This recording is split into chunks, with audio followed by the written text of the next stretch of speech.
আমার আপনার নবী আবু তালেবের মাথার কাছে গিয়ে বসে বলে, চাচা আপনি শুধু বলেন লা ইলাহা ইল্লাল্লাহ, আপনার আর কিছু বলা লাগবে না।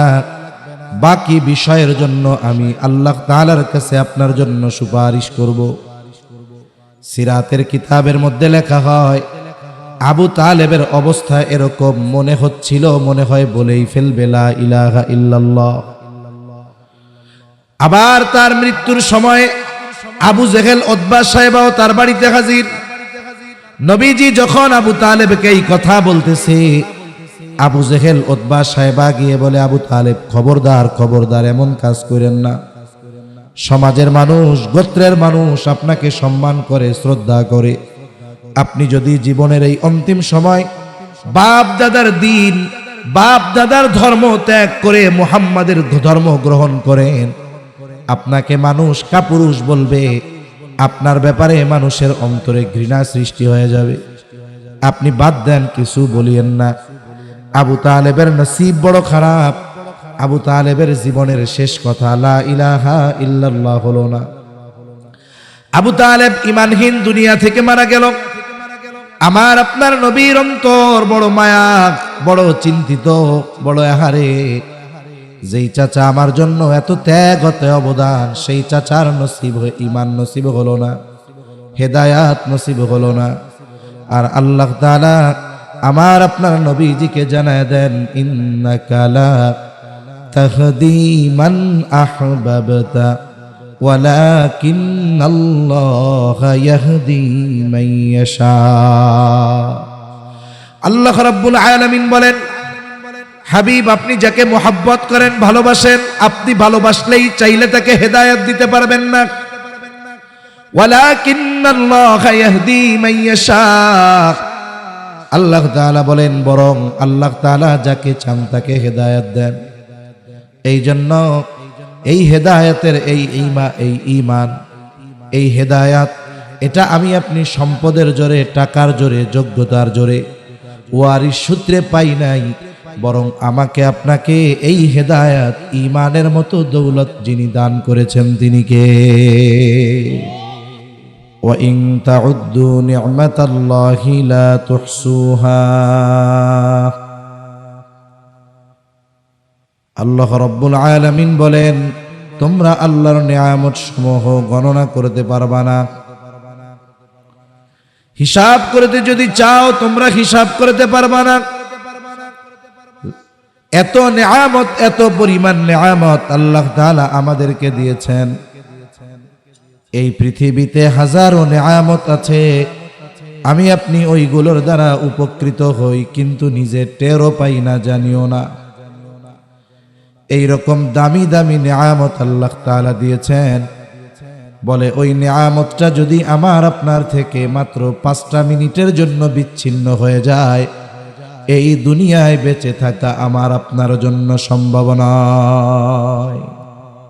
যেমন এই যে শ্বাস প্রশ্বাস যেটা গ্রহণ করি, টানি, বলে এটা অক্সিজেন, বিশুদ্ধ বাতাস। আবার যেটা ছাড়ি বলে কার্বন ডাই অক্সাইড, এটা বিষাক্ত বাতাস। বিশুদ্ধটা নেই, বিষাক্তটা ছাড়ি। এই নেওয়া ছাড়ার প্রসেস, এটা যদি 5 মিনিট কারোর জন্য বন্ধ হয়ে যায়, যে কোনো একটা যদি বন্ধ হয়, হয়তো নেওয়া বন্ধ, নইলে ছাড়া বন্ধ। কেউ আছেন 10 মিনিট এই কাজ করতে পারবে? দেখুন, এমন এক নিয়ামত, 5 মিনিট না থাকলে জীবন শেষ। অথচ এটা নিয়ে আমরা কোনো টেনশন করি না। কেন করি না? বলে এই নিয়ামত এত বেশি, এত সহজে আল্লাহ দিয়েছেন যে এটা নিয়ে আমরা চিন্তাই করি না। ঠিক কিনা বলেন? অথচ দুনিয়ার অন্য কত চিন্তা আমাদের। এটা দামি এক নিয়ামত আল্লাহ দিয়েছেন সহজে। যদি একটু টাইট করে দিত তাহলে কি হইতো? যদি নিয়মটা এমন হতো, বলে এই অক্সিজেনের খাজানা আল্লাহ তাআলার নিয়ন্ত্রণে থাকবে। যে ফজরের নামাজ পড়তে যাবে মসজিদে, জোহর পর্যন্ত তার অক্সিজেন রিফিল হবে। আবার জোহরে গেলে আসর পর্যন্ত, আসরে গেলে মাগরিব পর্যন্ত, মাগরিবে গেলে এশা পর্যন্ত। এশায় মসজিদে গেলে আবার ফজর পর্যন্ত, বলেন তো একটু টাইট যদি আল্লাহ দিয়া দিত, তাহলে এই পৃথিবীর মধ্যে একজনও বেঈমান বেনামাজি পাওয়া যাইত না। কিন্তু আল্লাহ সবাইকে দিয়েছেন।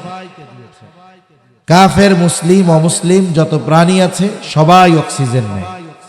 সমুদ্রের তলে পানির মধ্যে যেগুলো, ওগুলাও অক্সিজেন নিয়ে বেঁচে থাকে।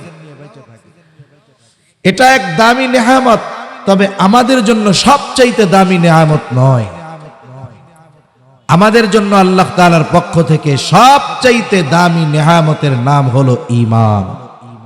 সবচেয়ে দামি নেয়ামত কি, জোরে বলেন? ঈমান। মনে রাখতে হবে, একজন সন্তান উত্তরাধিকার সূত্রে তার পিতার সম্পদের মালিক হয়ে যেতে পারে, কিন্তু একথা কারো বলার অধিকার নাই যে সে পিতৃসূত্রে ঈমানদার হতে পারবে।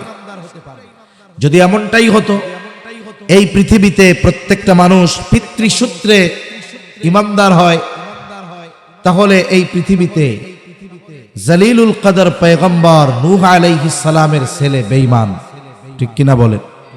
তার মানে আবার অনেক কাফেরের ঘরে আল্লাহ তাআলা ঈমানদার সন্তান দিয়েছে।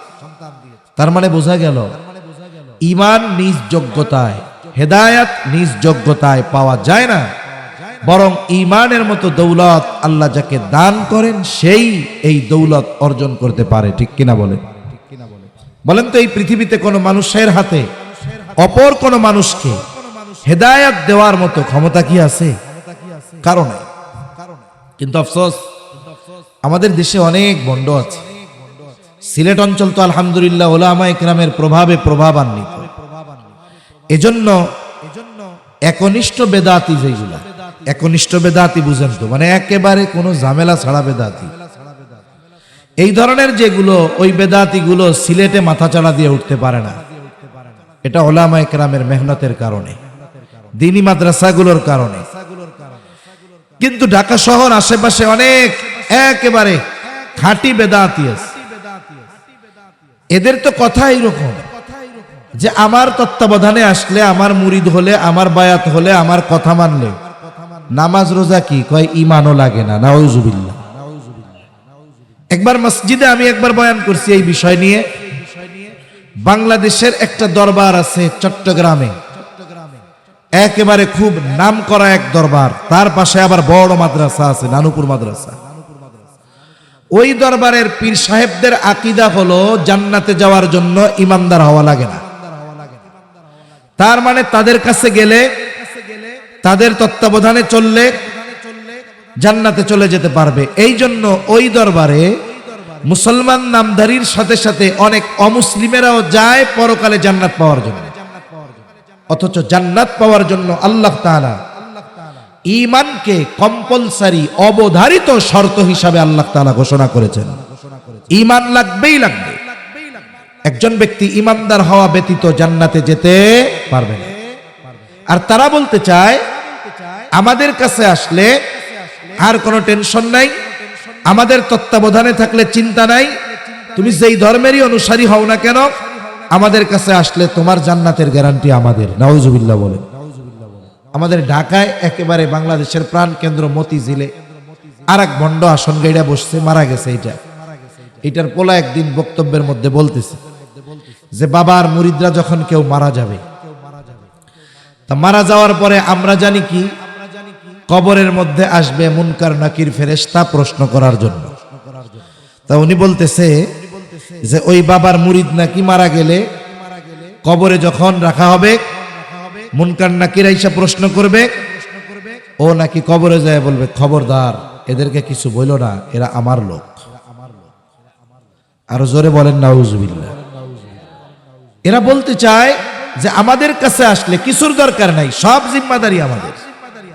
অথচ চিন্তা করেন, এই পৃথিবীতে যদি আল্লাহ তাআলা তারপরে কাউকে হেদায়েত দেওয়ার মতো ক্ষমতা দান করতেন, যে একজন মানুষ আর একজন মানুষকে হেদায়েত দিতে পারে, এই পৃথিবীতে আল্লাহর পরে যদি একজন মানুষ এই ক্ষমতা পাইতো, তিনি হতেন মুহাম্মদুর রাসূলুল্লাহ সাল্লাল্লাহু আলাইহি ওয়াসাল্লাম। আমার আপনার নবী কাউকে ঈমান আনাইতে পারে নাই, বরং নবীজির চাচা আবু তালেব আবু তালেবের অবদান আমার আপনার নবীর জন্য সাল্লাল্লাহু আলাইহি ওয়াসাল্লাম, নবীর জন্য কি পরিমাণ সিরাতের কিতাব পড়লে বোঝা যাবে। যখন গোটা মক্কার মানুষ আমার আপনার নবীর বিরুদ্ধে সামনে নবীজির জন্য ঢাল হয়ে দাঁড়ায় গেছে আবু তালেব, এই আবু তালেব যখন জীবনের একেবারে অন্তিম মুহূর্তে, নবীজি তো জানেন যতই আমার চাচা হোক, আমি চাচাকে যত ভালোবাসি না কেন, চাচাও আমাকে যত ভালোবাসুক না কেন, যদি ঈমানবিহীন ইন্তেকাল করে মারা যায়, আমাকে ভালোবাসার কারণে, আমি ভালোবাসার কারণে আমার চাচার জন্য জান্নাত নসিব হবে না। ঈমান লাগবে। তা আবু তালেব নবীকে ভালোবাসতেন, নবীজিও আবু তালেবকে ভালোবাসতেন। এই ভালোবাসার কারণে আল্লাহ তাআলা আবু তালেবকে শাস্তি কম দিবে। বলে কম শাস্তি কি হবে? আবু তালেবকে আগুনের জুতা পরানো হবে। বলে এই জুতার উত্তপ্ততা, তপ্ততা কত বেশি? বলে এই জুতার তাপে তার মাথার মগজগুলো ভাত যখন ফুটে টকবক করতে থাকে, ওই রকম টকবক করতে থাকবে। এটা হলো কম শাস্তি তার জন্য। এই আবু তালেব যখন জীবনের অন্তিম মুহূর্তে, একেবারে শেষ সময়, বোঝা যাচ্ছে আর হয়তো দুনিয়ায় টিকবে না, আমার আপনার নবী আবু তালেবের মাথার কাছে গিয়ে বসে বলে, চাচা আপনি শুধু বলেন লা ইলাহা ইল্লাল্লাহ, আপনার আর কিছু বলা লাগবে না, বাকি বিষয়ের জন্য আমি আল্লাহ তাআলার কাছে আপনার জন্য সুপারিশ করব। সিরাতের কিতাবের মধ্যে লেখা হয় আবু তালেবের অবস্থা এরকম মনে হচ্ছিল, মনে হয় বলেই ফেলবে লা ইলাহা ইল্লাল্লাহ। আবার তার মৃত্যুর সময় আবু জেহেল উতবা সাহেবাও তার বাড়িতে হাজির। নবীজি যখন আবু তালেবকে এই কথা বলতেছে, আবু জেহেল উতবা সাহেবা গিয়ে বলে, আবু তালেব খবরদার, খবরদার, এমন কাজ করেন না। সমাজের মানুষ, গোত্রের মানুষ আপনাকে সম্মান করে, শ্রদ্ধা করে, আপনি যদি জীবনের এই অন্তিম সময় বাপ দাদার দিন, বাপ দাদার ধর্ম ত্যাগ করে মুহাম্মাদের ধর্ম গ্রহণ করেন, আপনাকে মানুষ কাপুরুষ বলবে, আপনার ব্যাপারে মানুষের অন্তরে ঘৃণা সৃষ্টি হয়ে যাবে। আপনি বাদ দেন, কিছু বলিয়েন না। আবু তালেবের নসিব বড় খারাপ। আবু তালেবের জীবনের শেষ কথা লা ইলাহা ইল্লাল্লাহ হলো না। আবু তালেব ঈমানহীন দুনিয়া থেকে মারা গেল। আমার আপনার নবীর অন্তর বড় মায়া, বড় চিন্তিত, বড় আহারে, যেই চাচা আমার জন্য এত ত্যাগ, এত অবদান, সেই চাচার নসিব ঈমান নসিব হলো না, হেদায়াত নসিব হলো না। আর আল্লাহ তাআলা আমার আপনার নবীজিকে জানায় দেন, ইন্নাকা লা তাহদি মান আহবাবতা ওয়ালাকিন্নাল্লাহা ইয়াহদি মান ইয়াশা। আল্লাহ রাব্বুল আলামিন বলেন, হাবিব আপনি যাকে মোহাব্বত করেন, ভালোবাসেন, আপনি ভালোবাসলেই চাইলে তাকে হেদায়েত দিতে পারবেন না। ওয়ালাকিন্নাল্লাহা ইয়াহদি মান ইয়াশা। আল্লাহ তাআলা বলেন, বরং আল্লাহ তাআলা যাকে চান তাকে হেদায়েত দেন। এই জন্য এই হেদায়েতের এই ঈমান, এই হেদায়েত, এটা আমি আপনি সম্পদের জোরে, টাকার জোরে, যোগ্যতার জোরে, ওয়ারিশ সূত্রে পাই নাই, বরং আমাকে আপনাকে এই হেদায়েত, ঈমানের মতো দৌলত যিনি দান করেছেন তিনি কে? এজন্য প্রতিনিয়ত আল্লাহর শুকরিয়া আদায় করা দরকার, দোয়া করা দরকার, আল্লাহ এই দামি নিয়ামতের কদর করার তৌফিক দান করেন। দোয়া করা দরকার, আল্লাহুম্মা হাব্বিব ইলাইনাল ঈমান, আপনি আমাদেরকে, আমাদের নিকটে ঈমানকে সবচাইতে প্রিয় বানিয়ে দেন।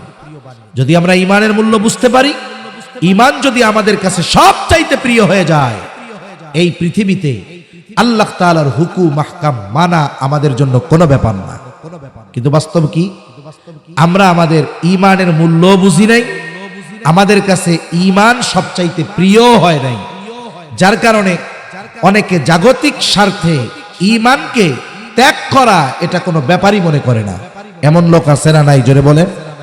মুসলিম সমাজে আমরা যাদের মুসলিম বলে ভাবি, মনে করি ঈমানদার, নামাজও পড়ে, এমন অনেক মানুষ আছে জাগতিক স্বার্থের কারণে ঈমানকে নষ্ট করে ফেলতেছে। আছে না নাই বলেন? অভাব নাই। এজন্য ঈমানের দাম আমাদের জানতে হবে। ঈমানবিহীন আখিরাতে নাজাত পাওয়ার কোনো উপায় নাই। আমরা একটা জিনিসের মূল্য নির্ধারণ করি কয়েকভাবে। একটা হলো ওজনের মাধ্যমে। চাউল ডাউল কিনেন, এটা কিসের মাধ্যমে? ওজনের মাধ্যমে মূল্য নির্ধারণ হয়। কিছু জিনিস পরিমাপের মাধ্যমে ওজন নির্ধারণ হয়। পরিমাপ মানে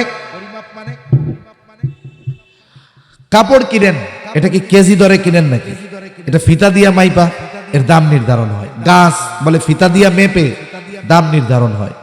আবার কিছু জিনিস গণনার মাধ্যমে দাম নির্ধারণ হয়। যেমন ডিম, আমি যদি বাজারে যাই যদি বলি আপনাদের বিয়ানী বাজার যে ভাই এক কাজ করেন তো আমাকে 1 কেজি ডিম দেন তো, বলবে এই লোক বাংলাদেশে আসলো কোত্থেকে, ওনার তো পাবনায় থাকার কথা ছিল। যদিও পৃথিবীর অনেক দেশে কেজি দরে ডিম বিক্রয় হয়, কিন্তু আমাদের দেশে স্বাভাবিক এটা গণনার ভিত্তিতে দাম নির্ধারণ হয়। এই যে ঈমান, এটার দাম কেমন, দাম কত? সহিহ মুসলিমের এক হাদিসের আলোকে ঈমান কতটুকুর কেমন দাম এটা বোঝা যায়। হাদিসের মধ্যে আসছে নবীজি সাল্লাল্লাহু আলাইহি ওয়াসাল্লাম বলেন, যার অন্তরের মধ্যে জবের দানা পরিমাণ কল্যাণ আছে, মুহাদ্দিসিনে কেরাম বলেন এখানে কল্যাণ দ্বারা উদ্দেশ্য হলো ঈমান। কারণ ঈমানের চাইতে কল্যাণকর বস্তু এই পৃথিবীতে আর কোনো কিছুই হতে পারে না। যার অন্তরের মধ্যে যাররা পরিমাণ কল্যাণ আছে অর্থাৎ ঈমান আছে, ওই লোকটা যদি এই জবের দ্বারা পরিমাণ কল্যাণ তথা ঈমান সহকারে দুনিয়া থেকে মৃত্যুবরণ করতে পারে, পরকালে যদি দুনিয়ার পাপের কারণেও তাকে শাস্তি দেওয়া হয়, আল্লাহ তাআলার কাছে ওই জবের দানা পরিমাণ ঈমানের এত দাম, এত দাম, আল্লাহ তাআলা ওই জবের দানা পরিমাণ ঈমানের কারণে একটা সময় তাকে জাহান্নাম থেকে মুক্তি দিয়ে জান্নাত দিয়ে দিবে।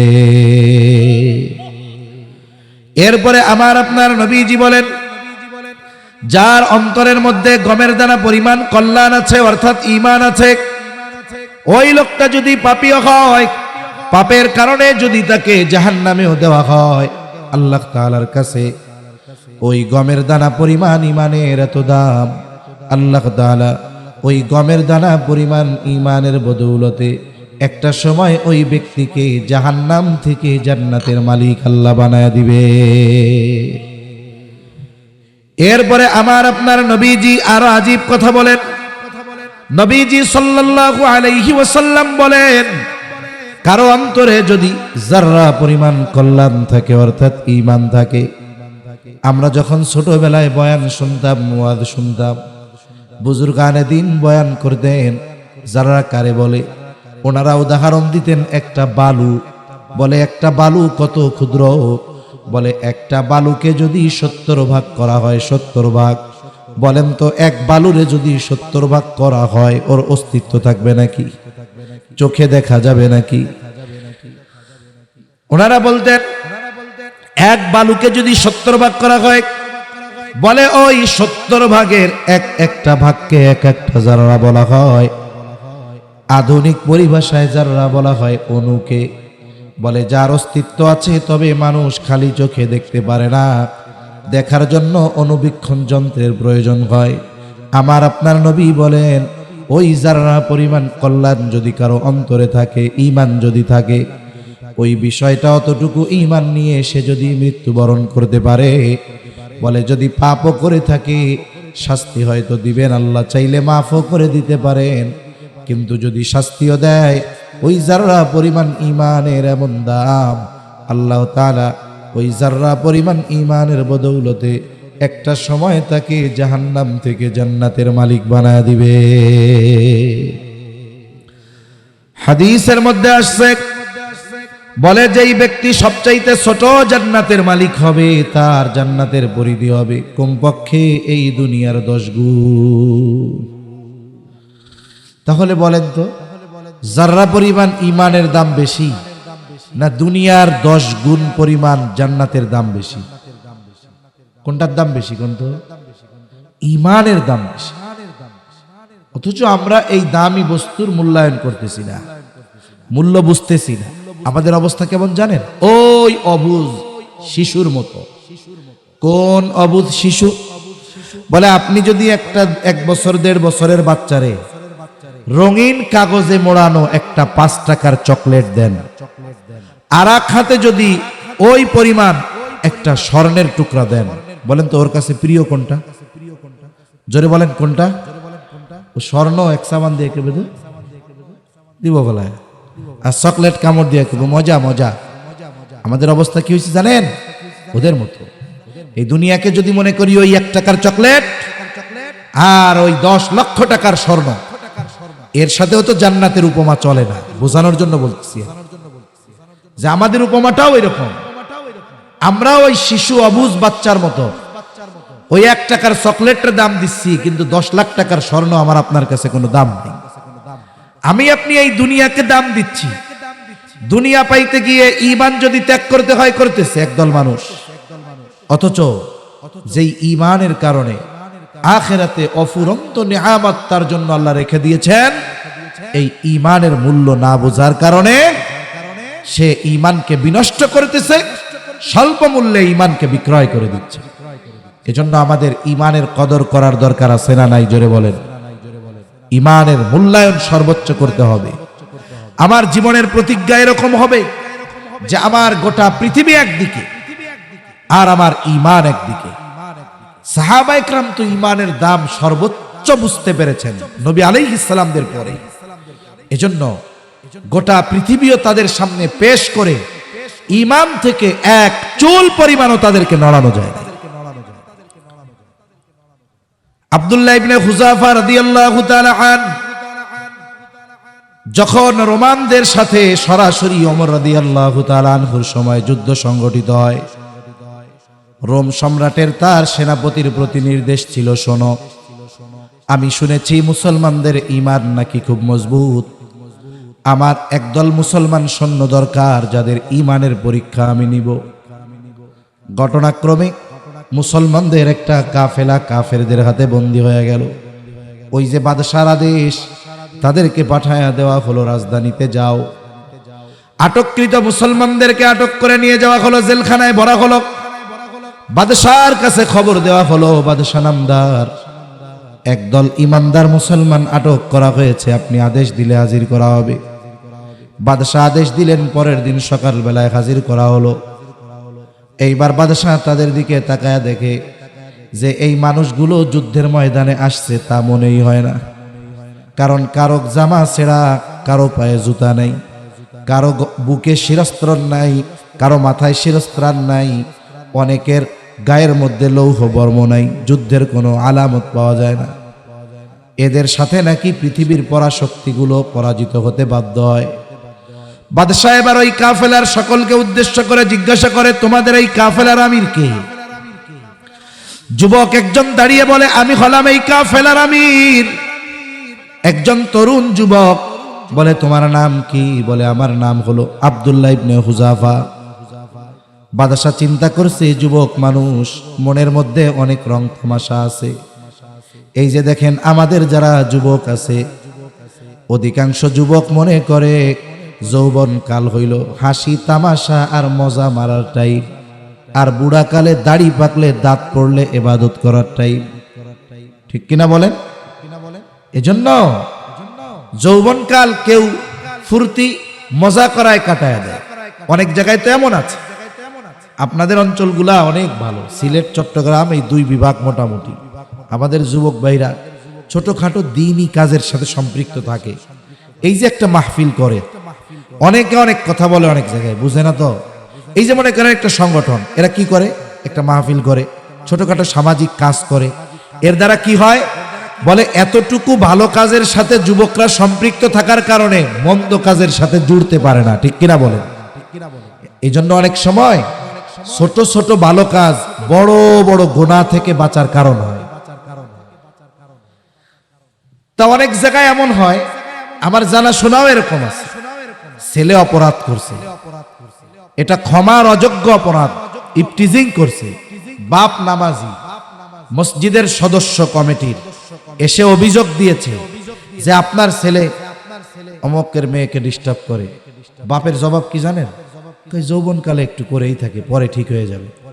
হায় হায়, বলেন তো, যৌবনকাল কি গুনাহ করার জন্য, মজা করার জন্য? কিয়ামতের ময়দানে আল্লাহ যেই প্রশ্নগুলো জিজ্ঞাসা করবেন বান্দাকে, 5টি প্রশ্নের জবাব দেওয়া ছাড়া এক কদম নড়ার সুযোগ নাই। আলাদাভাবে আল্লাহ জিজ্ঞাসা করবে যৌবনকাল কিভাবে অতিবাহিত করেছে। এজন্য অনেকে মনে করে যৌবনকাল হলো একটু মজা টজা করার টাইম, এরপরে বুড়াকালে হইলো ভালো হয়ে যাওয়ার টাইম। এ কথা ভুল। অথচ ইসলাম যৌবনকালে ইবাদতের ব্যাপারে বারবার উৎসাহ প্রদান করেছে, ঠিক কিনা বলেন? বরং ইসলাম কি বলে? যৌবনকালে সুস্থ অবস্থায় যদি কেউ কোনো আমল ধারাবাহিকভাবে করে, নফল আমল, এখন বুড়াকালে করতে পারে না, হায় হায়, বলে বুড়াকালে করতে পারতেছে না, এটা তার অক্ষমতা, কিন্তু সুস্থতাকালীন সময় যৌবনকালে তো ওই নফল আমল ছাড়ে নাই, বলে বুড়াকালে করা লাগবে না, বিছানায় শুইয়া শুইয়া ওই নফল ইবাদতের সওয়াব সে পাইতে থাকবে। সুবহানাল্লাহ বলে। যেমন সরকারি চাকরি কেমন, কয় যে ব্যক্তি ঠিকঠাক মতো করে, এরপরে যখন চাকরি থেকে অবসর নেয়, আগে চাকরি কইরা মাসে বেতন পাইতো, এখন বাড়ি শুইয়া শুইয়া বেতন পায়, ঠিক কিনা বলেন? যৌবনকালটা হলো ইনভেস্টের টাইম। যারা ইবাদত এই সময় করবে, ভালো কাজ এই সময় করবে, বুড়াকালে ওই যে পেনশন পাইতে থাকবে। জুয়ানকালে কইরা সওয়াব পাইতো, বুড়াকালে অসুস্থ বিছানায় শুইয়া শুইয়া সওয়াব পাবে। সুবহানাল্লাহ। এখন যুবক তরুণ জিজ্ঞাসা চিন্তা করছে, এই যুবকরে তো দুনিয়ার সম্পদ নারীর লোভ দিলেই ওর ঈমান ফুটটুস হয়ে যাবে। ও চিন্তা করতেছে এইটা, বাদশা রোমের সম্রাট।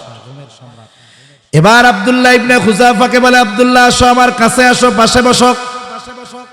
আব্দুল্লাহ ইবনে খুজাফা বাদশার পাশে এসে বসলো। সবাই চিন্তা করে কি ব্যাপার, শত্রুকে আদর করে পাশে কেন বসায়? বাদশা আব্দুল্লাহ ইবনে খুজাফাকে বলে, আব্দুল্লাহ, আমি আমার শত্রুকে কখনো আমার পাশে বসাই না, আমার পাশে বসতে পারা সৌভাগ্যের ব্যাপার, কিন্তু তোমার দিকে তাকানোর পর তোমার প্রতি একটা মায়া ভালোবাসা আমার অন্তরে জাগ্রত হয়ে গেছে। আমি চাই তোমার সাথে আমার এই সম্পর্কটা দীর্ঘস্থায়ী হোক, কিন্তু তোমার অবস্থান আর আমার অবস্থান দুই মেরুর মতো, তুমি একদিকের আমি একদিকে। আমি তো তোমাকে ভালোবাসতে চাই, তবে তুমি যদি আমার কাছে সম্মান চাও, ভালোবাসা চাও, যদি বাঁচতে চাও, তাহলে প্রথম বিষয় তোমাকে ইসলাম ত্যাগ করে আমার ধর্ম খ্রিস্ট ধর্মে দীক্ষিত হতে হবে। তুমি যে খ্রিস্টান হবা, তোমার চিন্তার কোনো কারণ নাই। তোমার এলাকার মানুষ তোমার জন্য তখন অনিরাপদ, গেলে তোমার মেরে ফেলতে পারে, বলে তোমার যাওয়া লাগবে না, সকল নিরাপত্তা আমার। শোনো, আমার ঘরে ষোড়শী সুন্দরী যুবতী একটা কন্যা আছে, আমার এই কন্যা আমি তোমার সাথে বিবাহ দিয়ে দিব। এরপরে বিবাহের দিন আমার গোটা সাম্রাজ্যের অর্ধেক আমি তোমার নামে লিখে দিব, সাথে সাথে আমার এই ওসিয়ত থাকবে, আমার মৃত্যুর পর বাকি অর্ধেকের মালিক তুমি হয়ে যাইবা, তুমি হবা বিশাল এই রোম সাম্রাজ্যের একচ্ছত্র অধিপতি। এত বিশাল এক সাম্রাজ্যের প্রলোভন তাকে দেওয়া হচ্ছে, কিসের বিনিময়ে? ঈমানের বিনিময়ে। শুধুমাত্র ঈমান ছাইরা খ্রিস্টান হবা, এত কিছু তোমারে দেওয়া হবে। আমার আপনার কাছে আমার আপনার সবচাইতে প্রিয় জিনিস যদি কেউ চায়, এর বিপরীতে যদি আমাকে সবচাইতে ঘৃণিত বস্তুটা গ্রহণ করতে বলে, আমি আপনি এই ধরনের প্রস্তাব যে দিবে তারে আস্ত রাখবো নাকি? সাহাবা ইকরামের কাছে সবচাইতে প্রিয় বস্তু হলো ঈমান। সেই ঈমান ত্যাগ করতে বলে, কুফরিকে গ্রহণ করে। আব্দুল্লাহ ইবনে খুজাফা বাদশার কথা শুনতেছে আর রাগান্বিত হচ্ছে, এত রাগ, বলে লোমকূপ দিয়ে রাগে ঘাম বের হচ্ছে। আব্দুল্লাহ ইবনে খুজাফা বাদশার কথা শেষ হওয়ার সাথে সাথে দাঁড়ায় গেল। আব্দুল্লাহ ইবনে খুজাফা বাদশাকে উদ্দেশ্য করে বলে, এই রোমের কুকুর, তুই কি দুনিয়ার বিনিময়ে আমার ঈমান কিনতে চাস?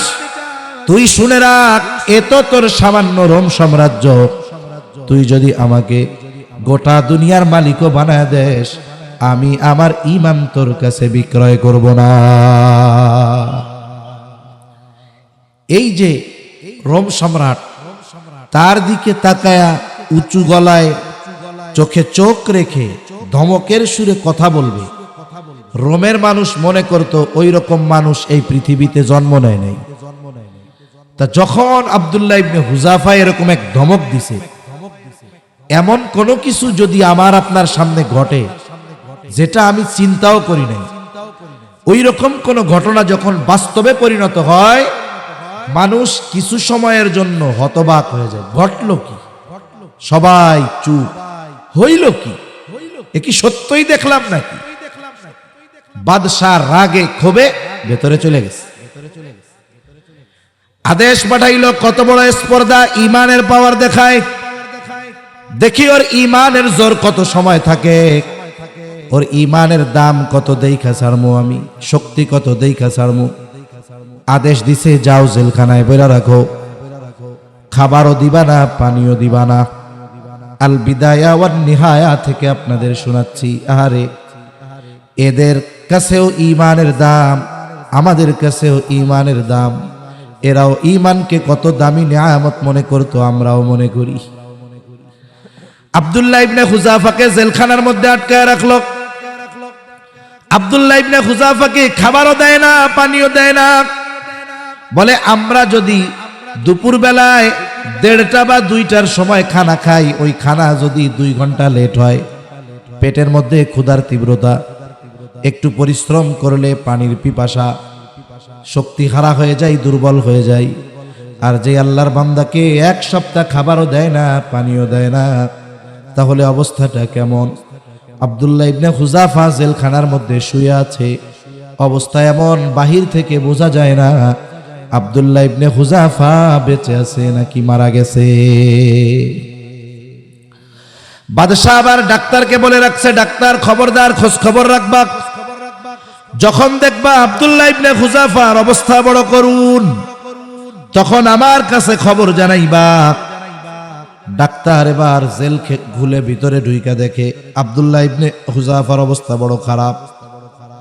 এইবার আব্দুল্লাহ ইবনে হুযাফার কাছে গিয়া আব্দুল্লাহ ইবনে হুযাফার সাথে কথা বলতেছে, কিন্তু অবস্থা হলো এরকম, আব্দুল্লাহ ইবনে হুযাফা কিছু টের পায় না, কথাও বলতে পারতেছে না। ডাক্তার অবস্থা পর্যবেক্ষণ করে বলতেছে, যে কোনো মুহূর্তে আব্দুল্লাহ ইবনে হুযাফার মৃত্যু হয়ে যেতে পারে। এইবার চলে গেছে দৌড় দিয়া বাদশার কাছে, গিয়ে বলে, বাদশা নামদার, আব্দুল্লাহ ইবনে হুযাফার অবস্থা বড় খারাপ, এখন যদি তাকে খানা পানি না দেওয়া হয়, বলে যে কোনো মুহূর্তে সে মারা যেতে পারে। বাদশাহ বলে, যাও তার জন্য খাবারও নিয়ে যাও, পানিও নিয়ে যাও। বাদশাহ তো খ্রিস্ট ধর্মে দীক্ষিত ছিলেন, তিনি অনেক কিছু বুঝেন। বললেন, খাবার নিবা শুকরের গোস্ত, পানি নেবা মদ মেশানো পানি। তার মানে কি দেখেন, খানা না খাওয়াইয়া খাওয়াইয়া বানাইছে শারীরিক দুর্বল, আর হারাম খাওয়াইয়া বানাবে রুহানি দুর্বল। এজন্য বুজুর্গানে দিন বলেন যে হারাম খাবারে অনেক ক্ষেত্রে মানুষের দৈহিক শক্তি হতে পারে, কিন্তু ইমানি শক্তি লোপ পায়, রুহানিয়াত চলে যায়। এখন যদি ওকে হারাম খাওয়ানো যায়, তাহলে তার রুহানি ইমানি দুর্বলতা আসবে। এজন্য মনে রাখবেন, যাদের উপার্জনের উৎস হারাম, খাবার হারাম, ওই হারাম উপার্জন দিয়ে হালালি খায়, হালাল খাবারটা হালাল তার, কিন্তু উপার্জন হারাম। বুজুর্গানে দিন বলেন এটা হারামের মতোই। ওই হারাম টাকা দিয়ে যদি হালাল খাবার কিনে খায়, বলে ওর মধ্যেও রুহানিয়াত থাকে না। ওই খাবার তার দৈহিক শক্তি বাড়াতে পারে, কিন্তু ইমানি শক্তি কমায়া দিবে। এজন্য উপার্জনও হালাল দরকার, খাবারও হালাল দরকার। খাবার নরমাল হলেও ওই হালাল উপার্জন আর হালাল খাবার খাওয়ার দ্বারা দৈহিক শক্তির সাথে সাথে ইমানি শক্তিও বাড়ে। যেহেতু বাদশাহ আহলে কিতাব বুঝে যে হারাম খাবার খাওয়ালে তার ইমানি দুর্বলতা চলে আসবে, এইবার বলতেছে, খাবার দিবা শুকরের গোস্ত, পানি দিবা মদ মেশানো পানি। বাদশাহ খাবার নিয়ে আব্দুল্লাহ ইবনে হুযাফার কাছে হাজির। বলে, আব্দুল্লাহ উঠো, খানা খেয়ে নাও, যদি খাবার না খাও তুমি হয়তো বাঁচা কঠিন হয়ে যাবে। বাদশাহ আবার বলছে, খাবার সামনে নিয়া ওরে জানায়া দিবা যে খাবার হলো শুকরের গোশত আর মদ মেশানো পানি। ডাক্তার বলে খাবার হলো শুকরের গোশত আর মদ মেশানো পানি, খাও, না খাইলে মরবা। কোরআনুল কারীমে আল্লাহ তাআলা সূরা মায়েদার 3 নম্বর আয়াতে অনেক বিষয়কে হারাম করেছেন। হুররিমাত আলাইকুমুল মাইতাতু ওয়াদ-দামু ওয়া লাহমুল খিনজির। আল্লাহ তাআলা মৃত প্রাণীর গোশত হারাম করছেন, রক্ত হারাম, শুকরের গোশত হারাম, মদ হারাম। আবার আল্লাহ তাআলা আয়াতের শেষাংশে এসে কি বলেন? ফামানিযতুররা ফি মাখমাসাতিন গায়রা মুতাজানিফিল ইথম। এখন এমন অবস্থা হইছে, মনে করেন এক জায়গায় গেছে, খাবারও নাই, পানিও নাই, যা আছে সব হারাম। অবস্থা এমন, না খাইলে মরবে, উপায়ও নাই। এই মুহূর্তে জীবন বাঁচানোর তাগিদে সে যদি জীবন বাঁচানোর জন্য যতটুকু দরকার অতটুকু যদি সে গ্রহণ করে, এতে তার কোনো পাপ নাই। তবে যদি প্রয়োজন মেটার পরে চিন্তা করে যেহেতু আর নাই আবার আর একটু খাই, এ সুযোগ নাই। এজন্য জীবন বাঁচানোর তাগিদে কেউ যদি কোনো হারাম বস্তু দ্বারা বিজ্ঞ চিকিৎসক চিকিৎসা নিতে বলেন যে এর জীবন বাঁচাইতে হইলে প্রতিদিন 100 গ্রাম শুকরের গোশত খাওয়াইতে হবে, নাইলে মারা যাবে, যদি বিজ্ঞ দিনদার ডাক্তার ওষুধ হিসাবে বলে, এটা তার জন্য জায়েজ, হালাল হবে না। কিন্তু এই জীবন বাঁচানোর তাগিদে খাওয়া জায়েজ। বলেন তো এই আয়াতের যেই মাসালা আমরা কি বুঝি তার চাইতে সাহাবায়ে কেরাম অগণিত গুণ বেশি বুঝতেন, ঠিক কিনা বলেন? কিন্তু ইমানের পাওয়ার কেমন? ডাক্তার বলতেছে এছাড়া খাওয়ার নাই, 1 সপ্তাহ খায় না, না খাইলে মরবা। এই খাবার যখন সামনে দিছে, ওনার দৈহিক শক্তি কমেছে ঠিক, ইমানি শক্তি কি কমেছে না বেড়েছে? মনে রাখতে হবে, যখন কোনো জালেম কোন প্রকৃত ইমানদারের উপরে জুলুম করে, তাকে দৈহিকভাবে দুর্বল বানাতে পারে ঠিক, কিন্তু তাকে ঈমানি ভাবে দুর্বল বানাতে পারে না। বরং কি হয়, বলে স্বর্ণ পোড়ালে খাঁটি হয়, কাঠ পোড়ালে ছাই হয়, স্বর্ণ পোড়ালে স্বর্ণই রয়, বরং স্বর্ণ পোড়ালে খাদ দূর হয়ে আরো বেশি খাঁটি হয়, ঠিক কিনা বলেন? এজন্য স্বর্ণের খাদ দূর করার জন্য স্বর্ণকার অনেক তাপে স্বর্ণের পুড়ায়। কেন? বলে এর মধ্যে যদি কোনো ভেজাল টাজাল থাকে বাইর হয়ে যায়। এজন্য ইমানদারের উপরে যখন জালেম কোনো জুলুম করে, এই জুলুমের দ্বারা তার দৈহিক শারীরিক কষ্ট হলেও যদি সে একটু সবর করে, তার ঈমান আরো পাকাপোক্ত, আরো মজবুত হয়ে যায়, ঠিক কিনা বলেন? আব্দুল্লাহ ইবনে হুযাফা দৈহিকভাবে দুর্বল কিন্তু ঈমানের দিক দিয়ে সবল। আব্দুল্লাহ ইবনে হুযাফা যখন কানে আওয়াজ গেছে শুকরের গোশত আর মদ মেশানো পানি, এমন এক হুঙ্কার দিয়েছে, এমন এক ধমক দিয়েছে, বলতেছে এগুলো সরা আমার সামনে থেকে, লাথি মেরে ফালায়া দিব, জীবন চলে যায় যাক, তবু এইগুলো ঠোঁটে লাগাবো না। ডাক্তার চিন্তা করে একটু আগে যেই ব্যক্তি কথা কইতে পারে না এখন শক্তি পাইল কোত্থেকে?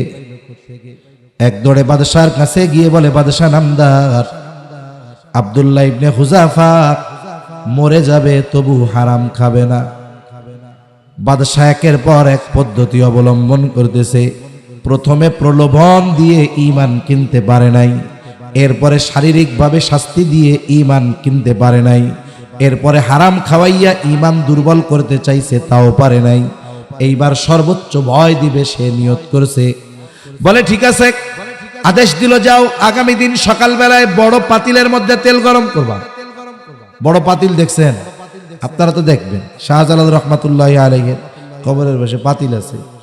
আবার একদিন একজন একটা ছবি দেখাইতেছে, কোন আজমির শরীফ না কোন জায়গায়, এত বিশাল এক পাতিল, ওই পাতিলের মধ্যে নাকি ওই বিশাল করে খিচুড়ি রান্না করে।